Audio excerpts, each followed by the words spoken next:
그 룻기의 시대적 배경이 언제였죠?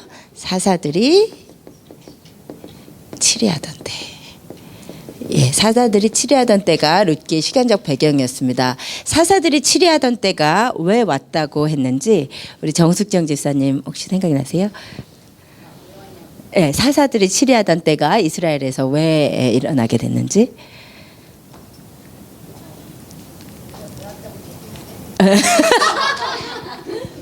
얘기 한 것만 질문.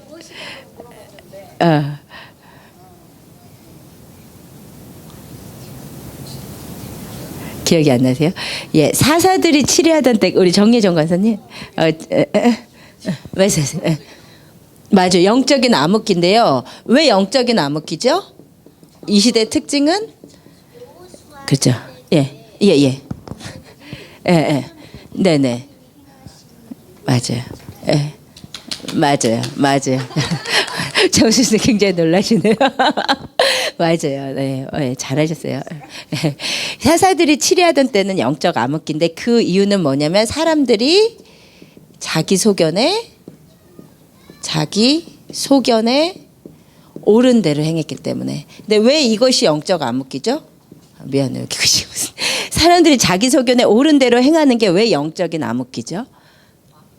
네, 우리는 하나님의 왕이시고 우리의 소견대로 하는 자가 아니라 하나님께 여쭤보면서 하나님의 소견대로 살아가야 될 자들인데 이 시대에는 사람들이 자기 소견에 옳은 대로 행했다는 것은 하나님의 왕 되심을 거부했다는 거죠. 이스라엘이라는 나라는 사람 왕을 위해서 만들어진 나라가 아니었고 하나님의 왕 되시고자 하는 나라였는데 자기들이 왕 되고자 했던 시대였던 거예요. 그래서 이것이 선악과를 따먹은 죄랑 똑같다고 했죠. 그래서 자기 마음대로 살던 시대, 그때 영적 암흑기고 이게 사사들이 치리하던 때인데 그때가 일어난 이유는 뭐냐면 줄리아자매님 말씀하신 대로 하나님께서 출애굽한 이스라엘 백성에게 너희가 직접 보고 들은 거 홍해가 갈라지는 거를 직접 봤잖아요. 만나를 먹은 세대잖아요. 자식한테 가르치라고 했는데 그것을 가르치지 아니함으로 말미암아 여호수아와 그 시대 사람들이 다 죽었을 때 그 밑에 후손들은 여호와가 하나님이신 줄을 전혀 알지 못하는 세대가 됐다는 거예요. 그래서 영적 암흑기가 왔다는 거예요. 그래서 우리는 정말 이 다음 세대에게 우리 세대의 가장 큰 사명은 다음 세대에게 예수를 전해주는 거예요. 근데 그것이 내 자녀는 당연하고요. 내 자녀는 나의 첫 번째 영적인 제자예요. 이제 우리 룻기를 계속 하겠지만 룻기에서 가장 중요한 것이 제자화거든요. 내가 하나님 앞에 내가 누군가의 제자가 되어서 예수 닮은 자가 되고 나를 통해서 영적 제자들이 많이 길러져야 되는 거예요. 그것이 이제 룻기의 주된 내용인데 나의 첫 번째 영적인 제자는 내 자녀여야 돼요. 아무튼 그것을 여러분이 그냥 사명으로 아셔야 돼요. 내가 만난 예수를 다윗이 죽기 전에 솔로몬에게 뭐라고 했냐면 너는 너의 아버지의 하나님을 알고 라고 얘기하잖아요. 그것이 다윗이 평생을 통해서 할 수 있었던 가장 중요한 말이었던 거예요. 유언은 나의 삶을 다 요약하면서 나에게 가장 중요한 얘기를 해주잖아요. 어떤 사람은 뭐 장롱 어디 열어보면 뭐 집문서가 있다 뭐 이런 얘기 해줄 거 아니에요. 그런데 다윗에게 있어서 가장 평생을 요약하는 가장 중요한 말은 너는 내 아들 솔로몬아 너는 내 아비의 하나님을 알아라. 그리고 그 하나님을 평생 쫓아라. 자기가 그렇게 쫓았기 때문에. 그러니까 우리가 자식에게 전해줄 거는 사실 정말 하나님밖에 없는 거예요. 정말 하나님밖에. 이제 어저께 생일이었잖아요. 저희 어머니가 한국에서 전화 오셔가지고 우리 딸 목사님 선물을 드릴게요. 그러면서 성경 구절을 선물로 이제 읽어주시는 거예요. 아멘 감사합니다. 최고의 선물을 제가 정말 늘 전화할 때마다 언제나 저에게 하나님을 주셔서 전 정말 하나님 때문에 살고 있기 때문에 제가 이렇게 미국에 와서 보니까 제가 하나님이 아니었으면 미국에서 저는 해먹고 살 게 없겠더라고요. 뭐 손재주가 있는 것도 아니고 제가 뭐 바느질을 할 수 있는 것도 아니고 뭐 아무것도 할 수 있는 게 없고 진짜 하나님 덕분에 저는 살고 있기 때문에 정말 감사해요. 저희 부모님께 하나님 전해주셔서 너무 감사합니다. 이것이거든요. 근데 우리가 우리 자식에게 그걸 해줘야 되는데 하나님께서 이번 주에 말씀해 주신 것은 그것이 비단 나의 자식만이 아니라 하나님의 나라의 관점에서 우리가 넥스트 제너레이션을 바라본다는 게 정말 너무 중요해요. 제가 그것은 이제 어디에서 이렇게 좀 인스파이어가 됐냐면 그 이제 아이압 아시잖아요. 캔자스시티 아이압에서 그 마이크 비클 목사님이 열심히 이제 기도 운동 사역을 일으키시는데 그분이 뭐라고 하시냐면 지금 이 아이압의 사역이 무엇을 추구하고 있는 거냐면 본인이 믿기로 저도 그렇게 믿는데 저는 이제 뭐 주님이 언제 오실지는 아무도 몰라요. 근데 이제 제 심령에 느끼기는 곧 오시지만 this generation은 아니라고 저는 그렇게 생각하거든요. 왜냐하면 이제 성경에서 예언들 있잖아요. 마지막 때 예수님 오시기 전에 이루어져야 될 예언들이 있잖아요. 근데 그것이 나의 세대에 다 이루어지기는 어려워요. 지금 봤을 때는. 근데 제가 믿기로는 우리 자녀들의 세대, 그러니까는 아라 세대, 저 소윤이 세대, 저 넥스트 제너레이션이 정말 이 인류의 마지막 주자들이 될 거예요. 화평이 소명 지금 아이들 있잖아요. 그래서 그 마이크 비클 목사님도 지금의 20대들이 낳을 자녀들, 지금의 20대들과 그 20대들의 자녀들이 낳을 그 세대가 인류 역사의 마지막 주자의 세대라고 믿고 그때 얼마나 세상이 어둡겠어요. 얼마나 엄청난 핍박이 오겠어요. 그때 그 마지막 주자의 세대를 일으킬 영적인 리더들을 세우는 게 목표라고 그렇게 말씀을 하시는데 엄청나게 인스파이어가 됐어요. 그러니까 그 마음을 갖고 기도를 하는데 뭐 비단 지금 우리 세대, 우리의 자녀 세대 이러한 기도가 아니라 정말 우리 세대는 지금 어떻게 보면 가고 있잖아요.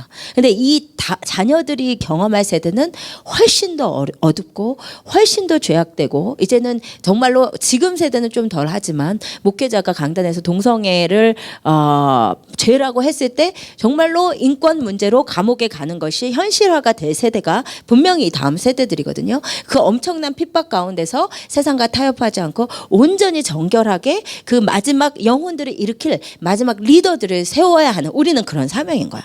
그러니까 매 세대마다 우리의 사명은 뭐냐면 우리의 넥스트 제너레이션을 일으켜야 되는데 우리 세대가 너무나 중요한 것이 뭐냐면 우리를 통해서 우리의 다음 세대들이 리더로 세워놓고 우리는 가야 되는 거예요. 이 마지막 세대 정말 이 인류 역사에 우리는 정말 끝을 달리고 있잖아요. 가장 어떻게 보면 가장 최고의 그 역사의 절정을 달리는 세대가 이 마지막 세대. 자기들의 눈으로 정말 예수님의 부름을 받고 휴거받을 세대. 이 마지막 세대들의 정말 어느 세대보다도 죄악과 싸워야 되고 어느 세대보다도 죄가 강하고 악할 그 세대를 책임질 우리는 영적 리더들을 정말 키워야 되는 거예요. 그것이 이 세대의 부르심이고 사명임을 믿습니다. 그러니까 여러분이 이렇게 교회 생활을 하실 때도 우리 교회 정말 폐호가 넥스트 제너레이션을 위한 교회잖아요. 그러니까 우리 지금 어른 세대들이 은혜 받고 그것도 너무나 귀하지만 우리가 은혜 받아야 되는 이유는 우리를 통해서 영적인 넥스트 제너레이션을 우리가 키워놓고 우리는 주님 앞에 가야 되기 때문에 그런 어떤 하나님 나라의 시각을 정말 여셨으면 좋겠어요. 이 사사들이 치료하던 때가 그래서 일어났다는 거예요. 자녀 세대에게 주님을 전하시지 않아서. 그리고 이거 시간적인 배경이었고 공간적인 배경은 어디였죠? 유다, 베들레헴. 계속 여쭤볼게요. 그래야지 기억들을 하시니까. 자, 정현 간사님 유다 무슨 뜻이죠? 예? 하나님을 찬송하는 땅. 베들레헴의 뜻은 빵집. 예. 하나님을 찬송하는 땅의 빵집에서 사건은 뭐가 일어났죠? 빵이 없다. 예, 이것이 사건이었어요. 하나님을 찬송하는 땅 빵집에 빵이 없어진 거예요. 이것은 무엇 때문이었냐면 영적인 위기가 왔기 때문에 육적인 위기가 온 거예요. 그러니까는 이것이 있어야 하나님의 손길이고 우리가 사생자가 아니라는 증거였어요. 우리 삶에 내가 마음대로 가는데 하나님의 나를 전혀 신경을 안 쓰신다. 아무런 사인이 없다. 이게 진짜 큰 문제인 거예요. 그러면 굉장히 두려워하셔야 돼요. 언제 사인이 올지 몰라요. 우리가 잘못 가고 있으면 하나님께서 반드시 우리에게 삶 가운데 위기나 문제나 고난을 통해서 빵이 없어지는 사건을 주시는 거예요. 그러므로 우리의 삶에 고난이 왔을 때 우리가 해야 되는 옳은 자세는 뭐냐면 왜 내 삶에 빵이 없어졌지? 그죠? 왜 내 삶에 고난이 왔지? 라고 누구께 여쭤보면서 나아가야 되는 거예요? 하나님께 여쭤보면서 나아가야 되고 문제 해결을 하나님을 통해서 찾아야 되는 거예요. 근데 우리는 보통 어떻게 하냐면 우리의 머리를 굴려서 먼저 해결책을 찾는다. 그렇게 했던 가정이 바로 엘리멜렉의 가정이었죠. 빵이 없어진 이 상황에서 하나님께 여쭤보지 않고 자기 마음대로 빵이 있는 땅, 죄악의 땅, 모압 땅으로 갔단 말이에요. 그렇죠? 그랬더니 결과가 어떻게 됐다? 다 죽고 다 죽고 다 죽었다. 우리가 우리 마음대로 살면 죽음이요. 머리 굴르면 죽음이요. 내 마음대로 가면 죽음이란 말이에요. 그래서 정말 우리 삶에 이렇게 하나님으로 말미암아 계속 우리가 내 삶의 자아를 죽이고 내 마음대로 살지 않는 훈련이 너무나 중요해요. 아시겠죠?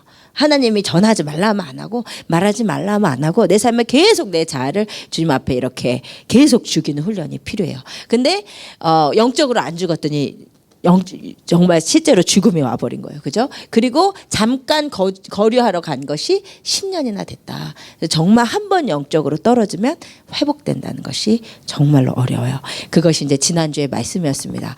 그래서 이런 지난주의 말씀을 바탕으로 우리의 삶에 두 가지 중요한 적용을 해보자면 우리가 문제가 오면 하여튼 이거를 연습하라 그랬어요. 그죠?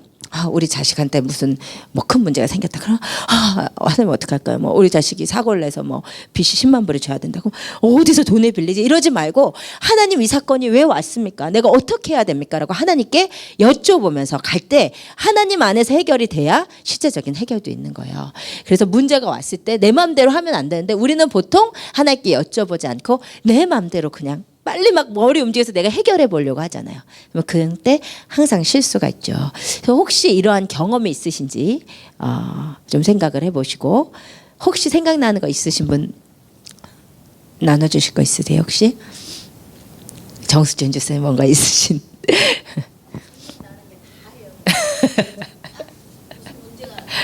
예.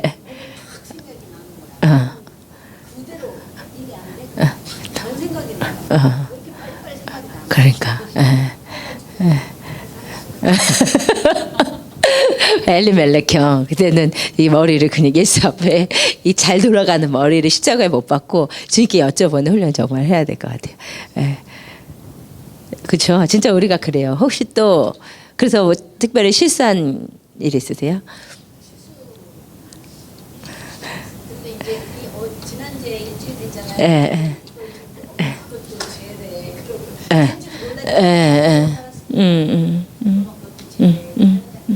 아멘.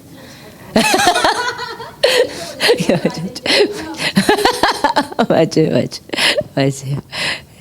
예, 혹시 또 이거 좀 뭐 혹시 간증 나누실 거 있으세요? 내 마음대로 해가지고 실수한 경험.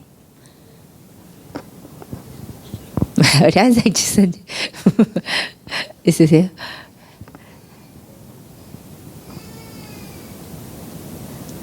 있으신 분. 과거가 다 나와야 되기 때문에 말을 못하겠. 예. 기다리지 않고 그죠? 맞아요. 맞아요. 그죠? 내가 원하는 시간에 답이 안 올 때는 결국은 맞아요. 내 마음대로 결국은 가게 되죠. 예. 그래서 우리가 진짜 이래서 실수투성이로 사는 것 같아요. 안 그랬어야 되는데, 그죠? 이것을 계속해서 훈련을 정말 해야 되는 거고요. 그리고 이제 우리가 엘리멜렉은 엘리멜렉이라는 이름의 뜻이 뭐라 그랬죠? 네, 하나님은 나의 왕이시다. 그러나 엘리멜렉의 삶은 하나님의 왕의 삶이 아니었고 자기가 왕인 삶이었죠. 그래서 우리 그리스도인도 예수 그리스도가 내 삶의 왕이시다라고 고백하는 자들인데 그러려면 정말 주님 앞에 이렇게 여쭤보는 훈련. 근데 이게 정말 쉽지 않아요. 우리 정수현 주쌤이 이틀하고 까먹으셨다는데 이틀한 거 되게 길게 하신 거예요.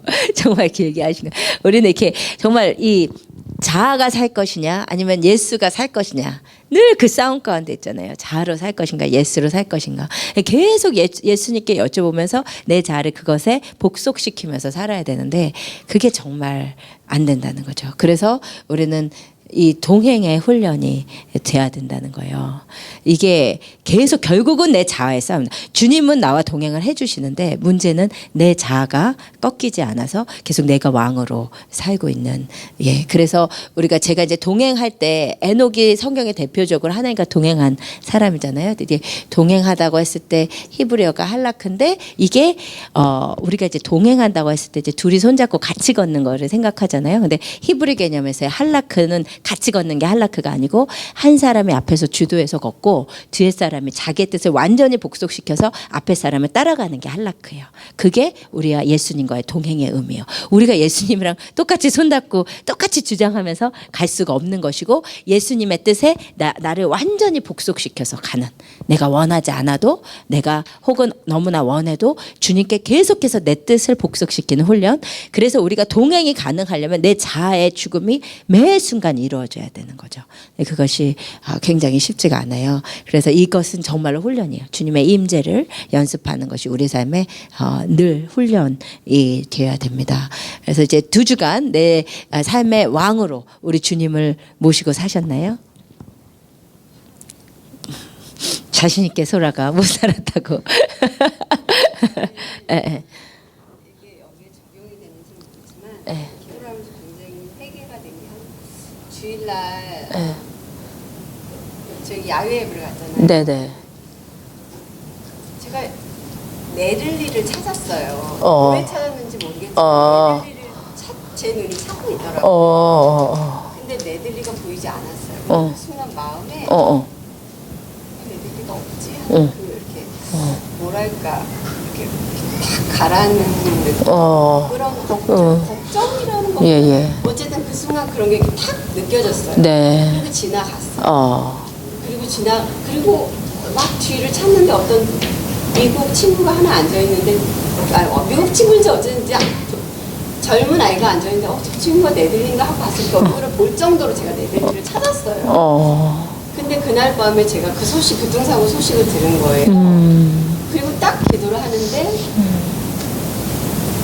하나님이 그렇게 말로는 하나님의 말씀을 듣고 하나님이 행하라는 대로 내가 그러니까 성령님의 음성을 들으면서 행한다고 하면서 그 순간 하나님이 누군가에게 네들리를 향한 기도를 원하셨을 수도 있었다는 그런 마음. 그러면서 그 순간 회개를 시키시는 거예요. 근데 그 회개가 나도 모르는 그 정말 깊은 회개가 나왔어요.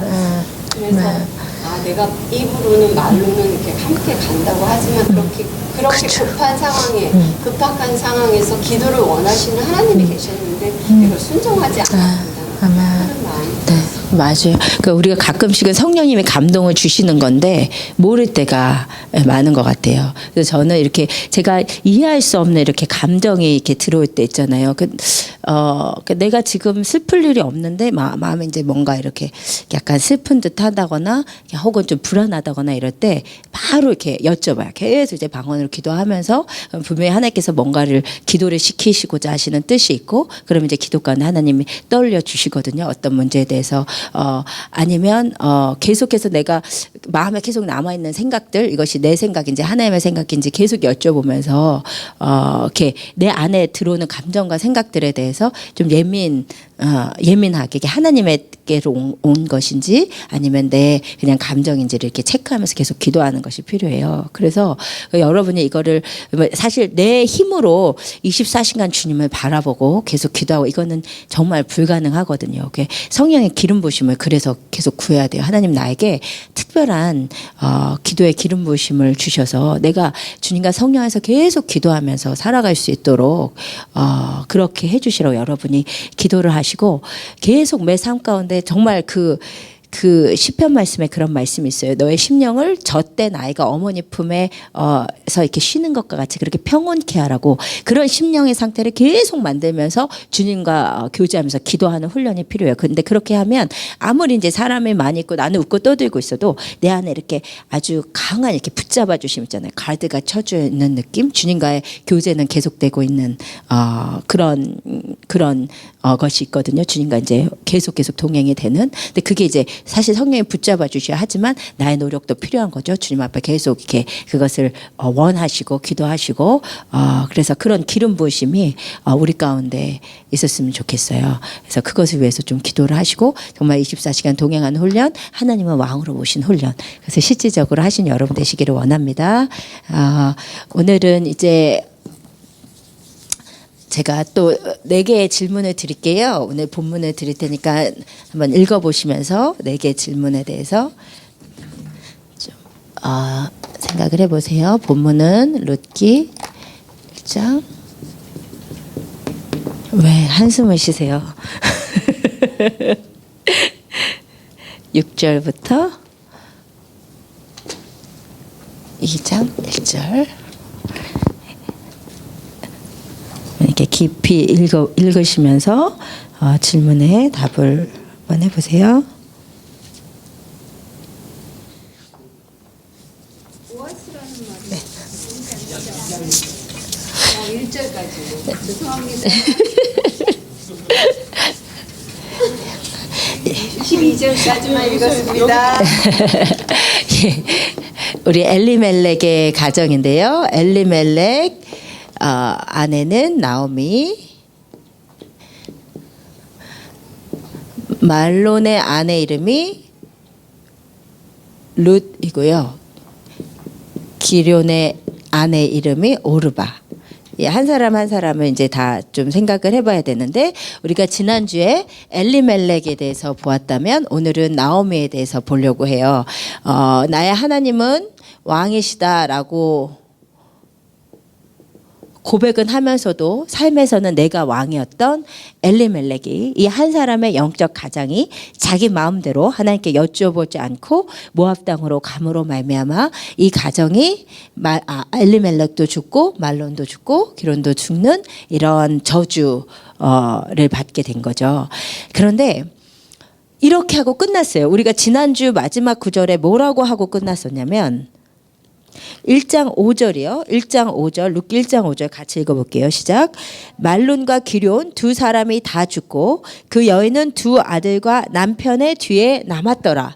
그러니까 지금 어떻게 된 거냐면 어떻게 보면 1장 5절로 이야기가 끝나고 잊혀질 수 있는 거예요. 한 사람의 한 가정이 하나님의 뜻과 상관없이 내 마음대로 가서 다 죽고 망했다, 끝났다 이렇게 했으면 그냥 이야기가 끝일 텐데, 그리고 룻기는 쓰여지지 않았을 텐데, 룻기가 쓰여지는 이유는 뭐냐면 한 사람의 하나님께서 나를 치셨음을 깨닫고 목숨을 걸고 주님 앞으로 돌아오는 한 여자 나오미 때문에 이 새로운 승리의 이야기, 구원의 대서사시가 펼쳐지는 거예요. 그래서 성경은 어떻게 보면 한 번도 범죄하지 않은 자들의 이야기가 아니고 하나님께 한때는 범죄하고 하나님께 한때는 내가 멀리 갔지만 회개하고 목숨을 걸고 다시 돌아오는 자들의 이야기예요.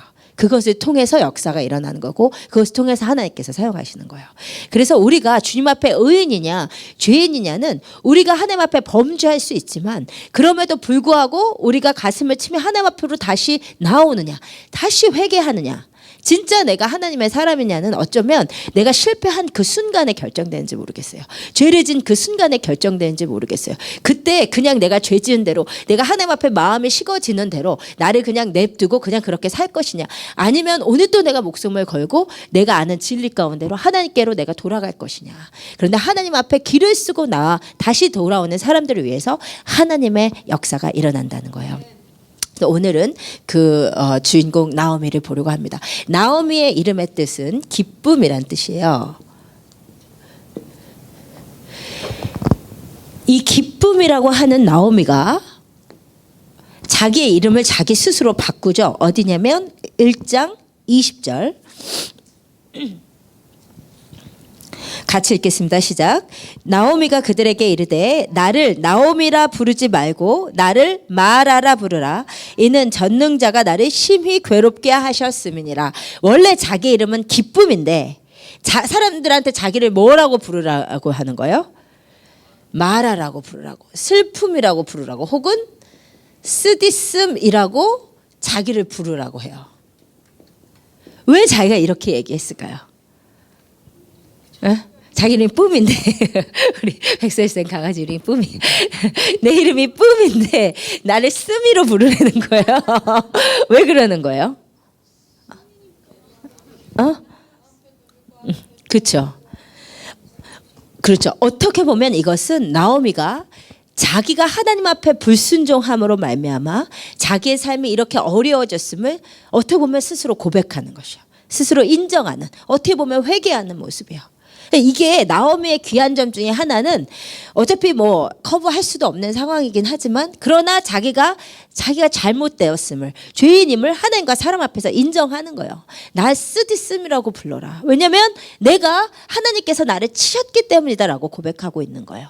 그렇다면 우리는 다 기쁨으로 살고 싶잖아요. 우리의 삶이 기쁨이기 원하지 쓰디씀이기를 원하지 않죠. 정말 이렇게 우리가 이렇게 사람들 보면 정말 쓰디쓰게 살아가는 사람들이 있는 것 같아요. 그렇죠? 맨날 원망이고 맨날 불평이고 맨날 가십이고 맨날 슬프고 이렇게 좀 이렇게 어른들 중에 이렇게 제가 이제 우리 친척 어른 한 분 생각해 보면 이게 늘 이렇게 뭐 이렇게 항상 슬프시고 뭐 이렇게 항상 우시고 막 감정이 왔다 갔다 하시고 막 이런 분들이 계셨던 것 같아요. 왜 우리의 삶이 기쁨이면 좋은데 왜 이렇게 쓰게 살게 될까? 우리의 삶에 우리가 죄 가운데 그대로 우리가 허락하고 우리가 그렇게 살아가기 때문인데 왜 나오미의 삶이 기쁨에서 쓰디씀으로 바뀌었냐 하는 거죠. 그것을 우리가 오늘 생각을 해봐야 돼요. 오늘 이 가정의 이 저주 아픔에는 영적 가장인 엘리멜렉의 불순종이 결정적이었지만 사실 나오미의 역할도 정말 중요했다는 거예요. 아내의 역할. 영적 가장이 성경에 보면 남편을 우리가 주 안에서 정말로 순종해야 돼요. 제가 얘기할 때마다 말이죠. 이것은 제가 엄청 페미니스트에다가 이렇게 얘기하게 하나님 많이 만져주셔서 하나님의 법 질서 가운데 들어가니까 저는 저희 아버지가 설교할 때 다 좋다가 남편한테 순종해야 된다 이런 얘기가 그렇게 듣기 싫었었어요. 그게 제가 페미니스트 가지고. 근데 이게 하나님의 질서예요. 하나님은 늘 질서를 세우시는 하나님이에요. 그리고 그 안에서 내가 복종하는 법을 배워야 하나님의 사람으로 자라갈 수 있기 때문이에요. 그래서 언제나 가정에서는 남편을 머리로 두셨고 그리고 교회에서는 목회자를 머리로 두셨고 왜 그렇게 하셨냐면 그 질서 가운데 그 사람이 완벽하고 위대해서가 아니에요. 사실 우리 남자분들 중에 진짜 힘든 분들이 너무 많거든요. 그래서 여기 오신 남자분들은 다른 분들이시기 때문에 고개를 숙이실 필요가 없어요. 천에 하나 만에 하나 남자분. 근데 가정마다 정말 남자분들이 어렵거든요. 근데 그 안에서 순종하고 복종하면서는 정말 내 자아를 깎지 않으면 안 되거든요.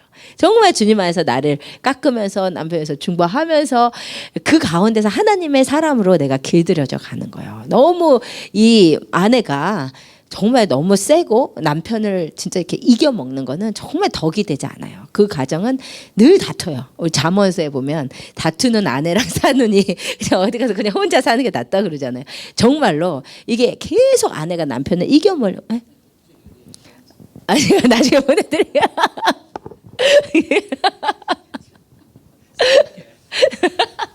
이게 정말 덕스럽지 않은 거거든요. 네? 내 자아가 파닥파닥 살아 있다는 거예요. 그래서 이게 세상의 가치관과 하나님의 가치관 너무 달라요. 정말 세상의 가치관은 결혼할 때만 이러잖아요. 친구들이 기선을 제압하라고 이게 신혼초가 중요하다고 어떻게든 이겨 먹어야 평생이 편하다고. 이거 하나님의 관점에서는 절대 그렇지 않죠. 내가 주님 안에서 내가 내 자아가 죽어지는 거예요. 그때 이제 화목함이 오고 평안함이 오거든요. 그래서 혹시 내가 내 배우자를 이겨 먹고 계시다면, 혹시 내 배우자가 내가 기분 나쁠까가 슬슬 기고 있다면 여러분 지금 잘하고 계신 게 아니에요. 여러분의 자아가 안 죽어 있는 거예요. 그러나 우리가 남편을 영적인 리더로 복종을 해야 되나? 그러나 그것만큼 중요한 게 뭐냐면 남편이 잘못 갈 때요. 언제나 우리의 영적 질서는 주 안에서요. 그러니까는 아무리 질서라고 해도 목사님이 막 바람이 나가지고 막 돌아다니는데 복종하고 순종하고 이건 아닌 거예요. 그렇죠? 하나님의 분명한 법이 있는데 우리가 기도하고 순종하고 복종할 부분이 있고 분명히 잘못하는 것에 있어서는 우리가 또 기도하고 나아가야 될 부분이 있는 거죠. 남편도 마찬가지예요. 남편이 아나니아랑 삽비라가 정말 대표적인, 저는 아나니아 삽비라를 정말 우리가, 왜냐면 제 목회를 해보니까 보통은 아내분들이 더 기도하시거든요. 보통은 남편분보다 아내분들이 더 기도하세요. 근데 아내분들이 깨어서 남편의 연약함을 알고 남편을 순종하면서도 영적으로 이끄는 가정은 결국 그 남편도 잘 되고 영적으로 잘 된단 말이에요. 그런데 정말 힘든 가정이 뭐냐면 남편이 영적으로 정말 일어나야 되는데 아내가 남편을 보지 못할 때, 남편의 영적인 모습을 보지 못하고 그것에서 중보하지 못하고 계속 따라갈 때, 이게 아나니아랑 삽비라거든요. 둘이 꿍짝이 딱 맞잖아요. 이게 목회하다 보니까 둘 중에 하나가 좀 나아야지, 둘이 죄악인 상태에서 꿍짝이 맞으면 이게 답이 없더라고요. 어떻게 안 돼요. 그러니까는 이 가운데서는 남편이 잘못할 때는 그때는 어쩔 수 없이 싸움이 있을 수밖에 없어요. 우리 마태복음에 주님께서 뭐라고 하냐면 내가 화평을 주러 온 것이 아니고 검을 주러 왔다고 하잖아요. 그러니까 언제나 싸움질 하라는 것이 아니라 하나님의 뜻에서 잘못 갈 때는 우리가 그 안에서는 기도하고 또 싸울 부분이 있단 말이에요. 그러니까 나오미가 엘리멜렉이 간다고 했을 때 같이 가면 안 됐다는 얘기를 하는 거예요. 왜 나오미가 왜 기쁨이 슬픔이 됐냐면, 그 이유는 뭐냐면 나오미가 쉽게 말하면 하나님의 기쁨이 되기를 선택하지 않고 남편의 기쁨이 되기를 선택했기 때문이에요. 우리의 삶에 이런 갈등이 굉장히 많아요. 특별히 가정에서 그래요. 특별히 가정에서 정말 이 가정의 평화를 우선시할 것이냐, 아니면 하나님의 뜻을 준행을 할 것이냐, 이것에 대해서 굉장히 갈등이 있는 거예요. 근데 우리가 사람의 기쁨이 되기를 선택하면 우리의 삶이 쓰디씀으로 가게 되는 거예요. 지금은 오 목사님이 정말 이렇게 하나님께서 너무 만져주시고 제가 봐도 진짜 너무 감사하고, 제가 이제 우리 남편을 봤을 때 그래도 남자 중에 이만큼 하나님 사랑하고 이만큼 주님 때문에 우는 남편이 없다는 생각이 들더라고요. 그래서 제가 이제 우리 남편에 대해서 아무 불평이 없는 걸로 귀한 사람 하나님께서 주셨기 때문에. 근데 이제 결혼 초기에는 이렇게 약간 정말 싸움이었어요. 왜냐하면 우리 남편은 이렇게 하나님 사랑을 알고 하지만 이제 교회에서 이렇게 잘 훈련받고 자란 것이 아니기 때문에 가능성은 너무 많은 사람이었는데 가르쳐야 될 게 너무 많았어요. 그때 헌금 부분에 있어서도 오 목사님 그때 설교 때 잠깐 얘기했는데, 뭘 이렇게 저는 이제 무슨 일만 있으면 먼저 하나님께 드릴 생각을 하는 거예요. 뭐 생일이 되든 뭐 졸업을 하든 뭐 조금 좋은 일만 있으면 하나님께 먼저 이렇게 감사를 표현하고 싶은, 그러니까 평소에 드린 감사헌금 말고 계속 드리고 싶은데 이제 경제적으로 어렵잖아요. 그런데 계속 저 혼자서 이렇게 제 뭐 용돈 받아 제가 돈 벌어서 살 때랑 남편이랑 가게를 같이 하면서 이렇게 내 마음대로 하고 싶은 대로 헌금을 한다는 게 굉장히 어렵더라고요.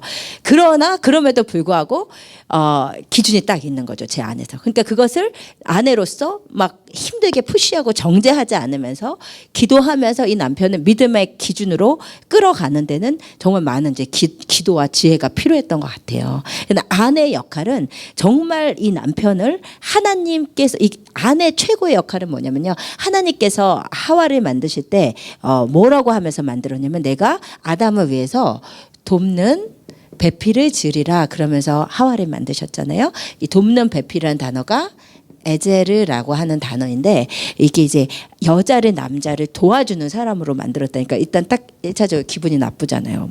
우리 설거지하고 빨래하는 존재로 만드셨나 이렇게 생각이 들잖아요. 근데 여기서 이제 에제르라는 단어는 그런 단어가 아니고 시편에서 하나님께서 여호와는 이스라엘을 돕는 이시오 할 때가 에제르예요. 그러니까 하나님이 이스라엘을 돕는다고 할 때가 에제르란 말이에요. 하나님이 이스라엘을 돕는다고 할 때가 에제르인데 여자를 남자의 에제르로 만들었다는 것은 무슨 말인지 아시겠죠? 여자가 낫다는 거예요. 나와서 도와주려는 거예요. 제 생각이 그렇다는 겁니다. 제 생각이 분명히 맞아요. 더 낫기 때문에 이걸 도와줘. 그러니까 이게 이 에제르는 뭐냐면 영적 도움이에요. 영적 도움. 영적으로 도와준 존재예요. 그래서 여자가 보통 이제 영적인 능력이 좀 뛰어난 경우가 더 많아요. 기도도 그렇고 여러 가지 면에서. 근데 그러므로 여자를 에제르로 하나님께서 부르셨다는 것은요, 여러분이 누군가의 아내시라면 여러분의 최고의 삶은 뭐냐면 이 남편의 하나님을 향한 부르심이 이 남편이 어디까지 자라갈 수 있겠다는 것을 영적으로 보고 그 하나님의 부르심을 찾아갈 수 있도록 도와주는 것이 여자의 최고의 사명이에요. 정말로. 그 외에 다른 거는 그렇게 중요하지 않아요. 그 외에 다른 걸로 싸우려고 하지 마시고 이 남편이 어떻게 하나님의 사람으로 나아갈 수 있을까? 그것을 위해서 기도하고 중보하고 권면하고. 근데 그렇게 영적 도움을 주려고 하면 그 외의 것에서는 막 포기해야 돼요. 사실은. 뭐 남편 막 하나에서 여기까지 다 잔소리하면서 뭐 왜 양말을 제대로 빨래통에 안 넣으면 이런 잔소리 하면서 이 남자를 영적으로 인도하기는 정말 어렵거든요. 그러니까는 사실 거의 90%는 포기해야 돼요. 이 에제르의 사명을 감당하기 위해서. 그리고 사랑으로 이 사람이 하나님의 사람으로 자라갈 수 있도록 내가 도움을 주는 자. 그 자가 에제르예요. 그게 여러분의 아내로서의 사명이고 하나님께서 여러분의 아내로서의 삶을 카운트하는 부분이세요. 근데 나오미는 그 사명을 잘못한 거예요. 남편이 잘못할 때는 그때는 검을 들고 화평이 깨지더라도 이야기를 했어야 되는데 따라갔더니 결국은 삶이 슬픔으로 변했다. 그래서 우리의 삶에 이것을 결단해야 될 때가 되게 많아요.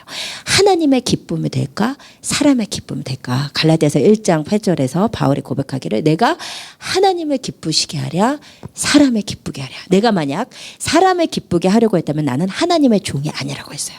하나님의 종은 사람을 기쁘게 하려 하지 않고 하나님을 기쁘게 하려고 해야 되는데 이것이 엄청난 싸움인 것을 알아야 돼요. 왜냐하면 이 세상 사람들은 하나님을 기쁘게 하는 일을 보통 다 싫어하기 때문에 사람들 가운데서 하나님의 기쁨을 선택하는 것은 굉장한 용기고 굉장한 믿음이에요.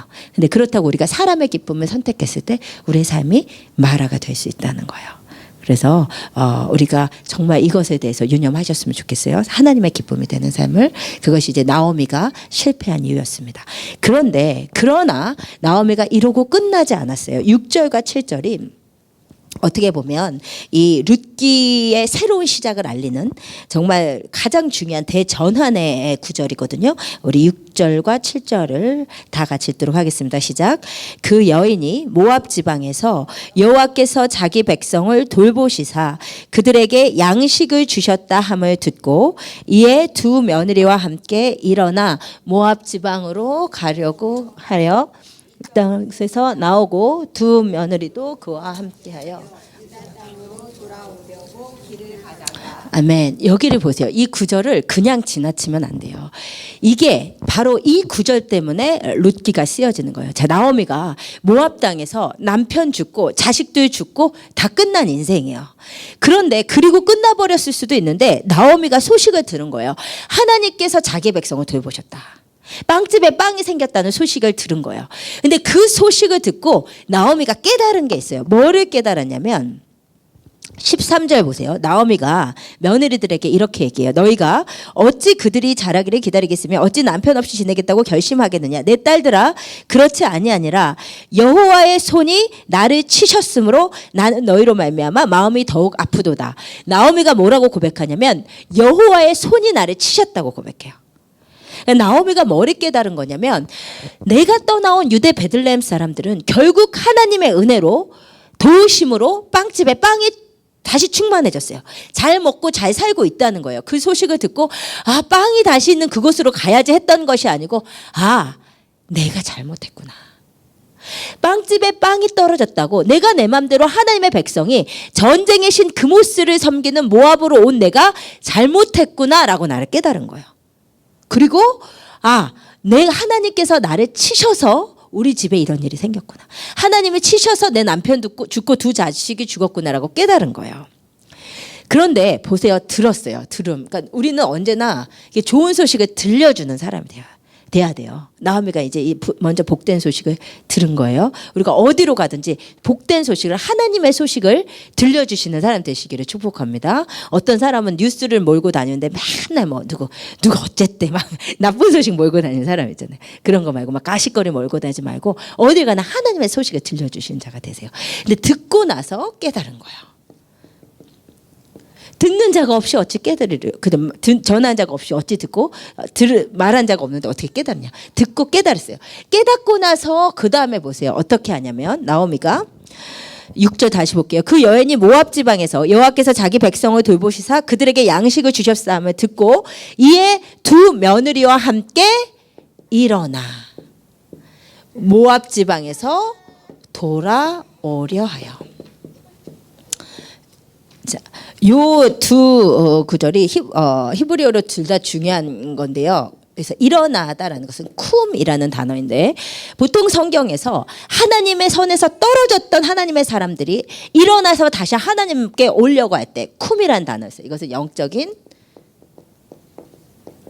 부흥의 시작이에요. 그죠? 아, 내가 잘못했구나. 일어나기로 결정한 거예요. 그 다음에 이제 돌아오다, 이 단어가 정말 중요한 단어인데요. 이 단어는 슈브라는 히브리어예요. 헬라어로는 뭐죠? 아시는 분? 메타노이아. 이것은 어떤 단어냐면, 메타노이라는 어떤 단어냐면 내가 오른쪽으로 가다가 방향을 틀어서 왼쪽으로 갈 때를 메타노이아라고 해요. 근데 이 돌아오려고 했다, 이 슈브는 이게 이제 성경에서 회개하다라는 단어로 쓰이는 거예요. 그러니까 내가 이쪽으로 가다가 내가 잘못됐구나 깨닫고 쿰 일어나서 슈브 돌아와서 하나님께로 가는 거예요. 그러니까는 이 돌아오는 방향은 늘 하나님께로 돌아오는 것이 슈브예요. 이것은 영적인 대회개와 각성입니다. 그러니까 모든 역사는요, 하나님의 역사는 개인적인 부흥이든 집단적인 부흥이든 하나님 앞에 일어나 돌아오면서부터 시작해요. 우리의 심령이 지금도 우리가 내 마음대로 가고 있는 부분들이 있잖아요. 전부는 아니더라도 내가 이 교회에 앉아있지만 내 삶의 어떤 부분은 내 마음대로 가는 부분이 있단 말이에요. 그 부분에 대해서 깨닫고 끝나는 사람들이 있어요. 10년 내내 그냥 예전만큼 기도가 안 돼요. 이 얘기를 10년 하시는 분. 마음이 식었어요. 이거 10년 하고 있어요. 그럼 어떻게 할 거예요? 어떻게 할 거예요? 성경은요, 하나님께서 역사하시지만 사람의 반응도 중요하단 말이에요. 하나님은 언제나 우리가 돌아오기를 바라세요. 나오미가 돌아오기를 10년 동안 기다리셨죠, 물론. 하나님은 인제야나 기다리시는 게 아니에요. 하나님은 언제나 기다리셨는데 중요한 것은 깨달은 그 한 사람이 일어나 하나님께로 돌아오려 하는 게 중요해요. 깨닫고 끝나는 것이 아니라 주님 앞으로 돌아오는 거. 이 슈브가 룻기 1장에서 원문으로 보면 12번이나 슈브라는 단어가 쓰여요. 이것이 핵심어라는 거죠.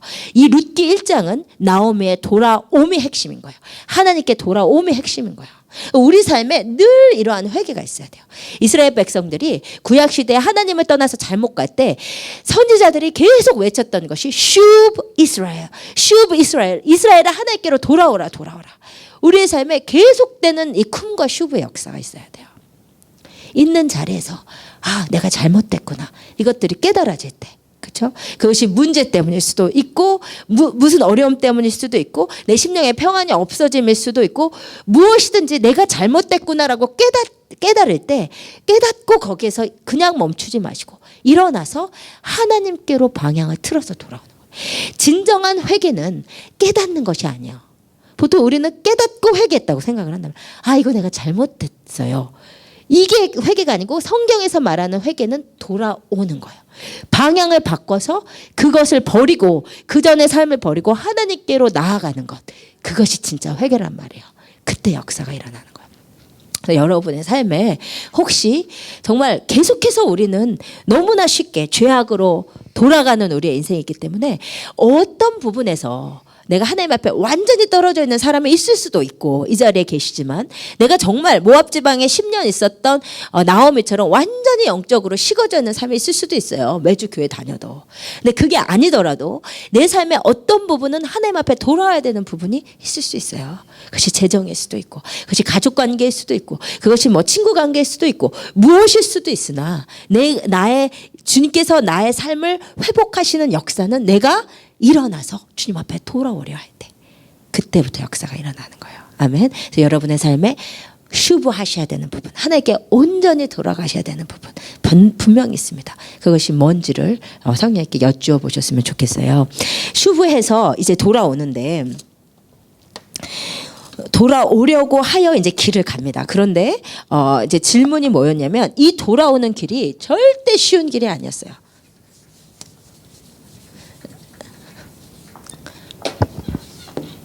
나오미의 회복의 길. 지난 시간에 무슨 말씀을 드렸었냐면 나오미가 잠깐 거류하러 간 땅에서 10년 있었다고 그랬어요. 이게 죄의 영향력이라고 했어요.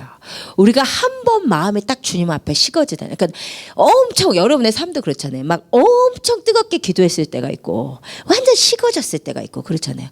근데 이렇게 마음이 한 번 식어지고 나면요. 그것이 완전히 회복되는데 정말 시간이 걸려요.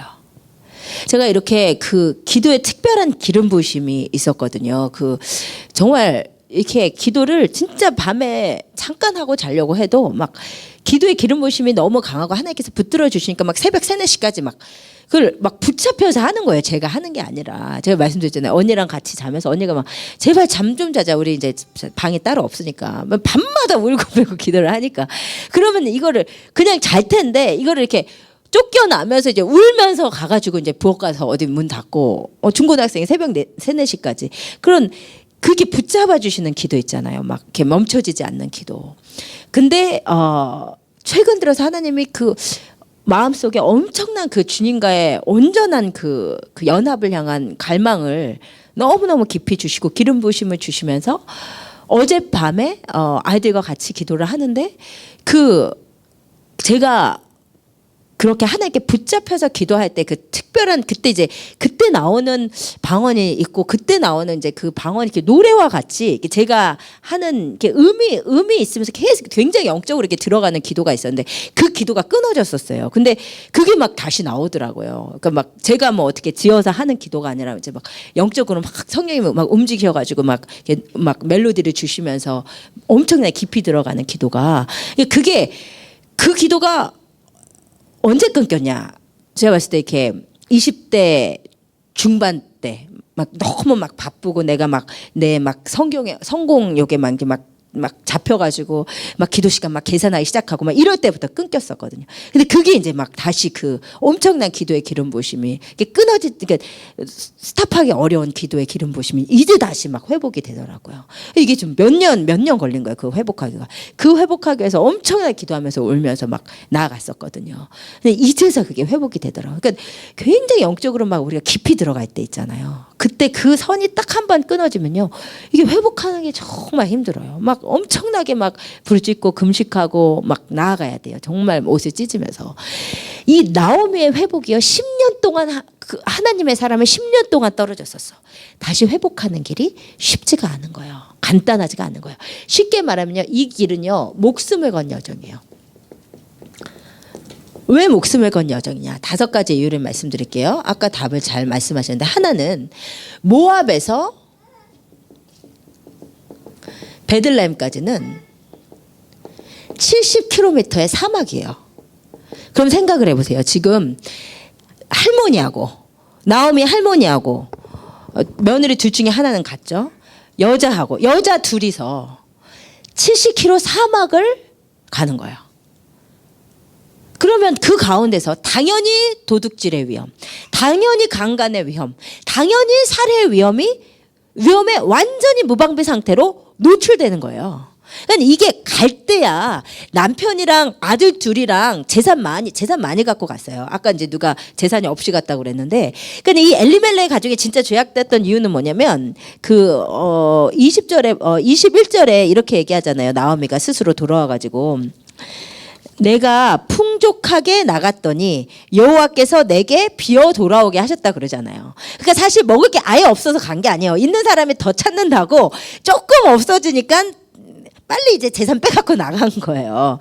근데 그렇게 나갔을 때랑 남편 죽고 두 남자 죽고 할머니 돼가지고 며느리랑 돌아오는 길은요 전혀 다른 길이에요. 이거는 목숨 내건 길이에요. 조금 강하게 얘기해서 영적으로 한번 떨어졌다 회복하는 길은요 목숨을 걸어야 돼요. 정말. 왜냐면 마음이 한번 차가워지잖아요. 기도가 한번 스탑이 되잖아요. 이게 회복되려면 그냥 뭐 조금 기도해서 안 돼요. 정말로. 진짜 금식해야 되고요. 진짜 가슴을 치면서 나가야 돼요. 정말 철야해야 되고요. 이 감동이 다시 회복될 때까지. 여러분 계시잖아요. 있으시잖아요. 정말 내 삶에 가장 뜨거웠던 순간. 물론 평생 동안 지금 제일 뜨거우신 분들도 있어요. 축복해요. 너무 감사하죠.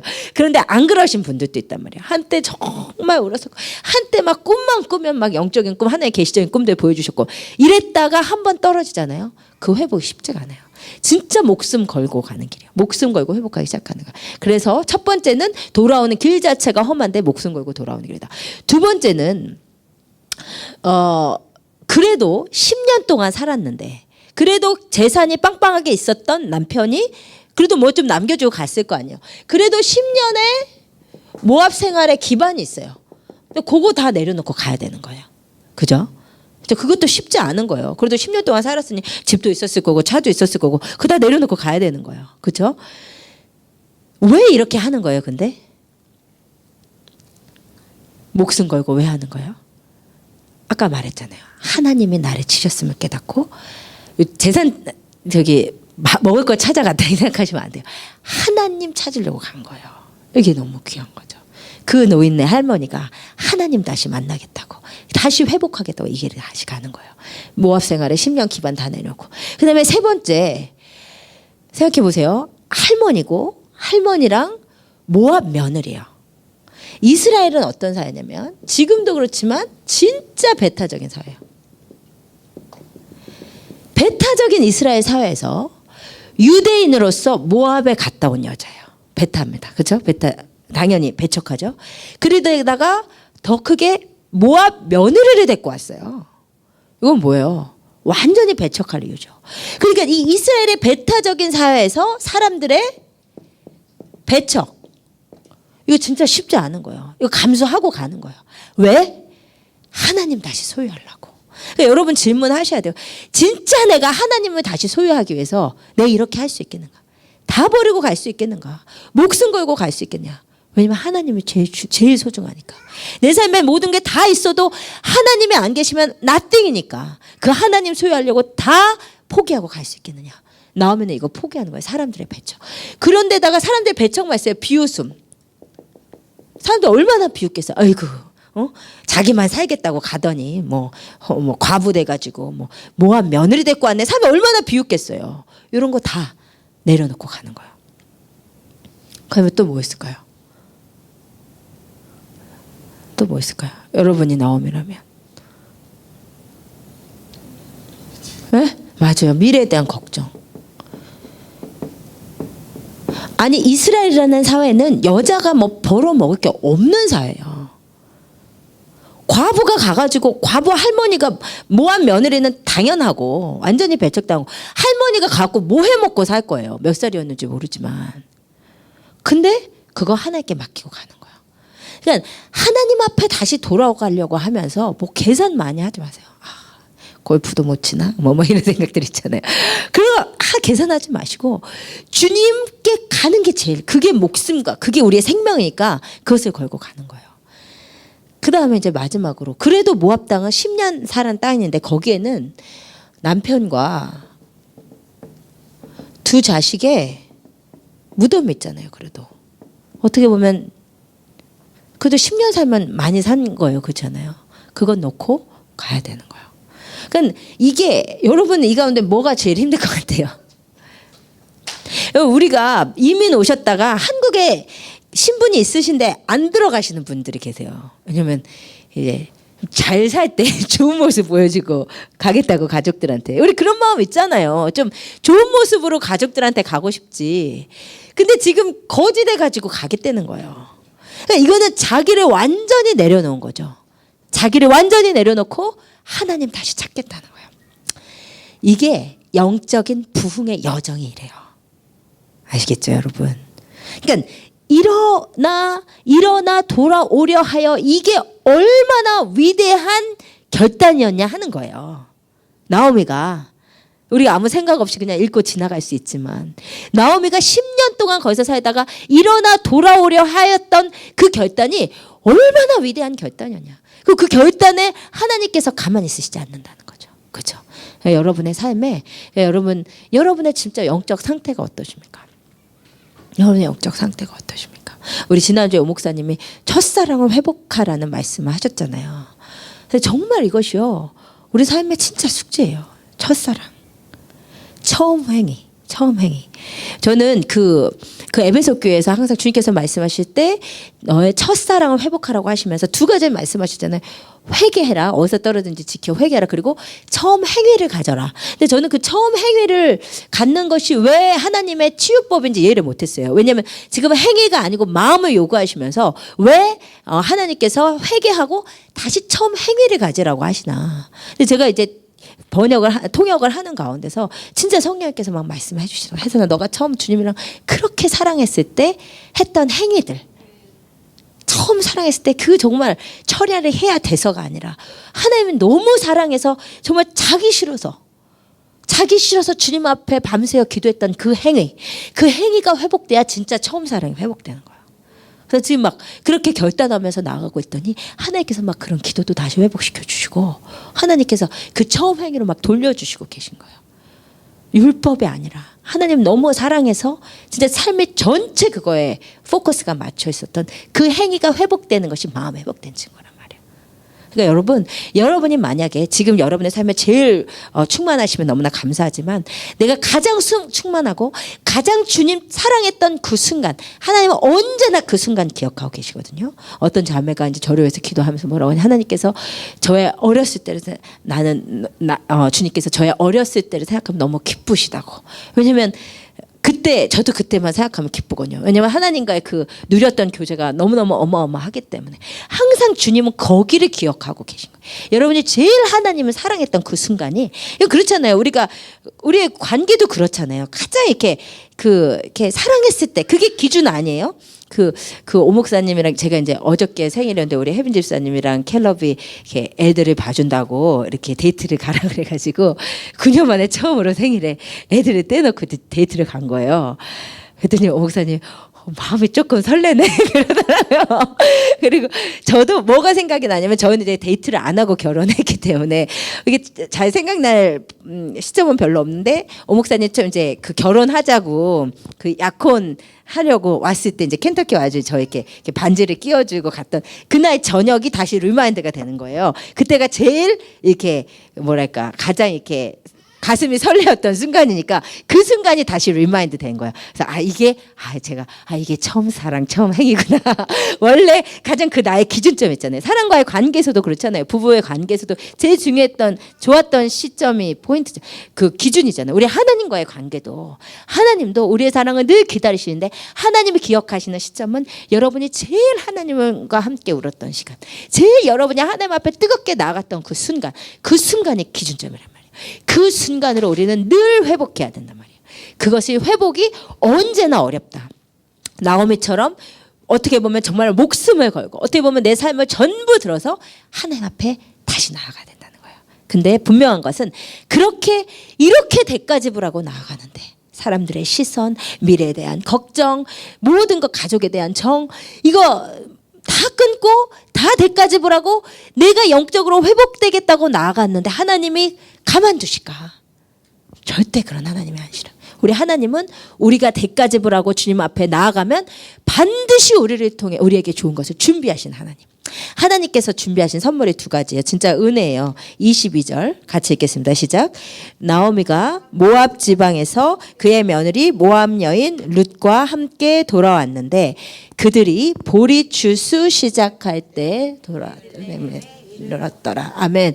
이게 진짜 은혜거든요. 일부러 이거를 계산하고 돌아온 게 아니에요. 보리 추수의 때를 계산하고 돌아온 게 아니에요. 목숨 걸고 대가 지불하고 돌아온 자를 위한 하나님의 준비가 늘 있어요. 여러분의 삶에도 마찬가지예요. 여러분이 하나님께 회복하여 돌아오면 하나님은 그냥 계시지 않고 우리를 위해서 엄청난 선물을 준비하고 계세요. 하나는 환경을 통한 역사, 하나는 사람을 통한 역사. 하나님은 우리에게 이 두 가지로 축복을 주세요. 여러분, 우리의 삶에 중요한 정말 좋은 사람이 붙여지는 거, 기도자가 붙여지는 거, 중보자가 붙여지는 거, 영적 제자가 붙여지는 거, 영혼이 붙여지는 거, 영적 스승이 붙여지는 거, 엄청난 축복이에요. 하나님은 사람과 환경을 통해서 역사해야 돼요. 그런데 환경을 통한 역사는 뭐였냐면은 보리추수의 시작했대요. 이게 왜 은혜죠? 이게 왜 하나님의 준비죠?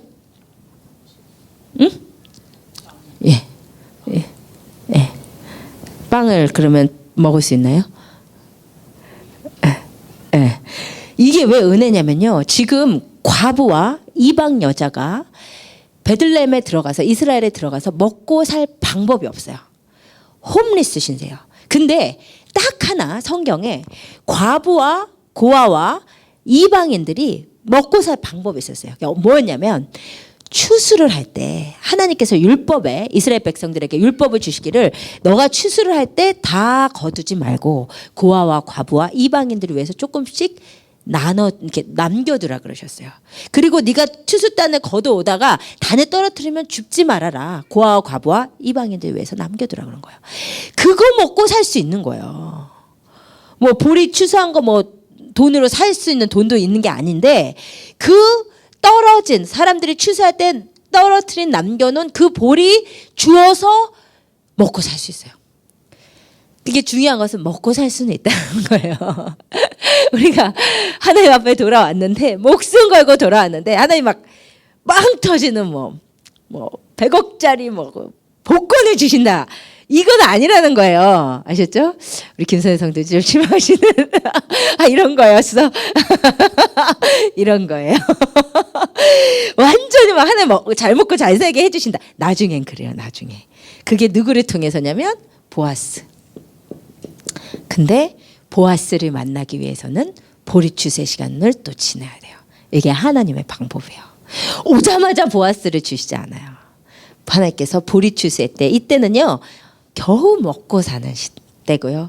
겨우 홈리스로 살아가는 때고 겨우 안 죽고 살아가는 때요. 이때 정말 가난하고 정말 겨우 먹고 살 때 하루하루 주님이 열어주시지 않으시면 아무것도 먹을 게 없을 때 그때 만나게 되는 특별한 하나님이 있어요. 그 하나님을 경험하는 게 은혜거든요. 우리의 삶에. 그래서 여러분 삶의 고난과 아픔과 보리추수의 때가 있으신 분은 이게 진짜 축복인 줄 아셔야 돼요. 왜냐하면 정말 그때 사람의 마음이 가난해지거든요. 그때만 만날 수 있는 하나님이 분명히 있어요. 그래서 잠언 기자가 기도하기를 하나님 나를 너무 부하게도 마시고 너무 가난하게도 하지 말아주세요. 내가 너무 부하면 내 하나님이 어디 있냐 할까 하오며 이게 진짜 그렇다니까요. 우리의 마음이 그래요. 우리가 부해지면 어려울 때 의지하던 하나님 딱 잊어버리고 우리 하나님 어디 있어? 이렇게 돼. 내가 혹시 그럴까 봐. 내 마음이 교만해질까 봐. 내 마음이 둔해질까 봐. 하나님 나를 부하게 하지 말아주세요. 근데 이 정말 우리가 어려울 때요. 남편이 속썩일 때 그죠?